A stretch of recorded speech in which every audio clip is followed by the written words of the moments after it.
पिना हो गाउँघरतिर पिना भन्ने नामले एकदमै प्रचलित र अङ्ग्रेजीमा भन्नुपर्दा ओइल सिड केक।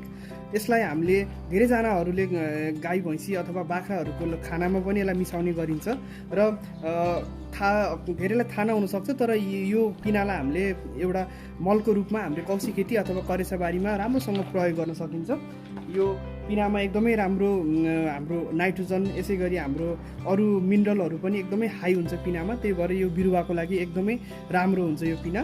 र आज म हजुरहरूलाई अब यो पिनालाई हामीले प्रयोग गर्दाखेरि के कस्ता खालको कुरा ख्याल गर्नुपर्छ र कसरी हामीले यसलाई कौसी खेती अथवा करेसाबारीमा प्रयोग गर्नको लागि तयार गरिन्छ भनेर यस भिडियोमा जानकारी दिन गइरहेको छु। र सुरुमा त हामीले जुन यो पिनाहरूको यो ठुलो पिसेसहरू छ नि, तपाईले हेर्न सक्नुहुन्छ, यस्तो ठुलो पिसेसहरूलाई हामीले मसिनो बनाउनुपर्छ। किन भन्दाखेरि जति हाम्रो यो पिना मसिनो भयो त्यति राम्रोसँग माटोमा मिसिन पाउँछ र बिरुवाले पनि सजिलै लिन पाउँछ छोटो समयमा। यस कारणले गर्दा पहिलो काम भनेको हामीले अब यो पिनालाई मसिनो धुलोमा पिस्नुपर्छ।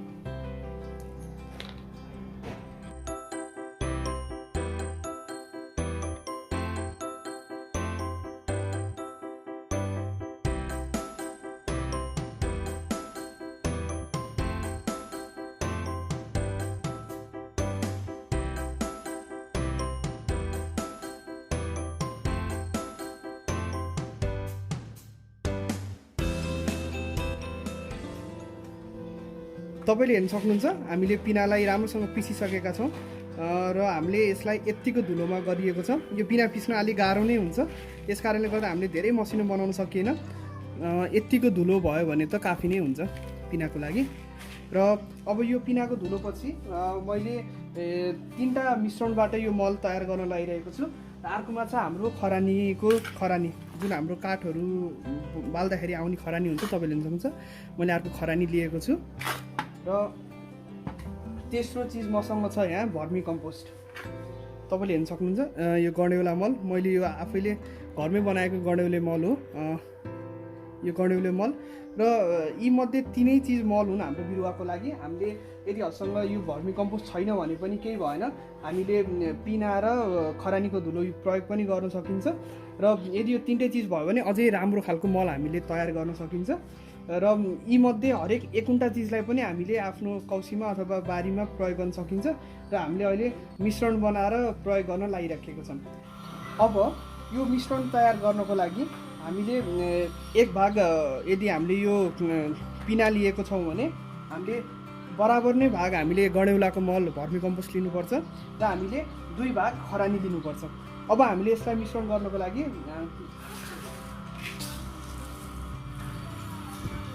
यो हाम्रो पिना भयो,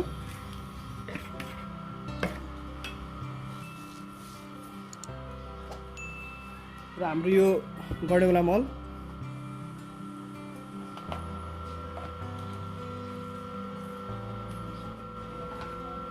हामीले यो दुईटालाई एक भाग पिना 1 भाग गडेउला मल, अब 2 भाग जति हामीले खरानी हाल्नु पऱ्यो।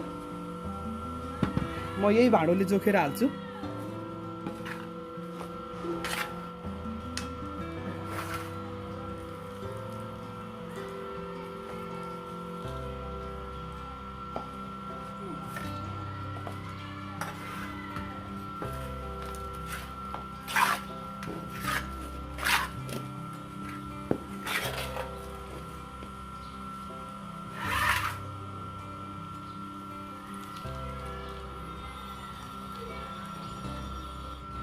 अब यो मिश्रणलाई हामीले एकदमै राम्रोसँग मिसाउनुपर्छ।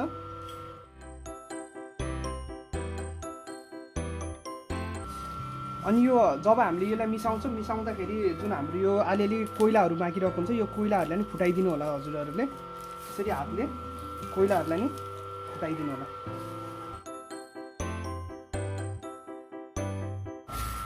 अब जुन हाम्रो यो मिश्रण छ हजुरहरूले एकचोटि राम्रोसँग मिलाइसकेपछि हेर्न सक्नुहुन्छ यो त्यति धेरै कालो पनि देखिँदैन।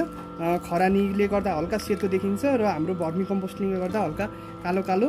र अहिले तपाईँले हेर्न सक्नुहुन्छ यहाँ पिना चाहिँ लुके जस्तो हराए जस्तो देखिन्छ। हामीले यतिको तरिकाले यसलाई मोल्नुपर्छ।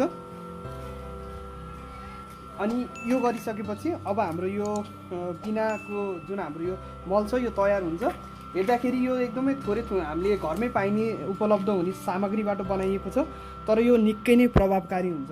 यसले बिरुवालाई एकदमै राम्रो, जस्तै हामीले हालेको भर्मी कम्पोस्टबाट त्योबाट नाइट्रोजन, फस्फरस, पोटास त जानी नै भयो। त्यहीमाथि जुन हाम्रो खरानीको धुलो हुन्छ त्यो भनेको एकदम राम्रो खालको बेस हो। हाम्रो जुन खरानी भनेको त्योबाट हाम्रो बिरुवाहरूलाई पनि एकदमै फाइदा हुन्छ। प्लस खरानीको धुलोले विभिन्न खालको किराहरू अथवा ढुसीजन्य रोगहरूबाट नि जोगाउन सहयोग पुर्याउँछ। अब अझै एकछिन भिडियो सकिएको छैन, तपाईँले हेर्न सक्नुहुन्छ। अब यो मललाई तयार त गरियो होइन, तर सही तरिकाले कसरी यसलाई प्रयोग गर्ने भन्दा धेरै जसो ठाउँमा चाहिँ मैले के देखेँ भन्दाखेरि मल जुन हुन्छ, मललाई लिएर हाम्रो जुन यो बिरुवाको तलको बेस हुन्छ नि, धेरैजनाले यो बेसमा यसरी थुपार्नु हुँदो रहेछ। यो एकदमै गलत तरिका हो मल हाल्ने हाम्रो बिरुवाको लागि। कहिले पनि यसरी फेदमा हामीले मल थुपार्नु हुँदैन। र यसको लागि के गर्नुपर्छ भन्दा तपाईँहरूले यहाँ हेर्न सक्नुहुन्छ,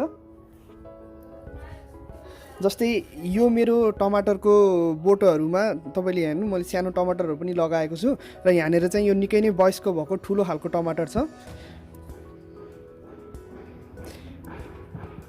अब यस्तो ठाउँमा यदि हजुरको धेरै बिरुवा छ एउटै कन्टेनरमा र हजुरले यसमा मल हाल्नु पऱ्यो भने यसरी थुप्रो थुप्रो बनाएर होइन कि हजुरले बिरुवाको वरिपरि मल दिनुपर्छ।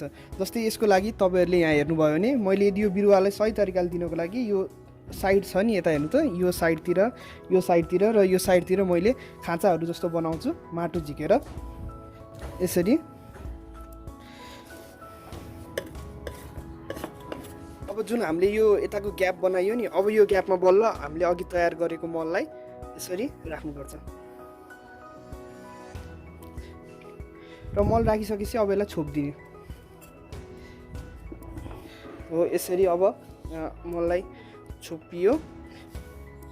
अब यो मल माटोमा गलिसकेपछि बिस्तारै यो बिरुवाले लिन्छ।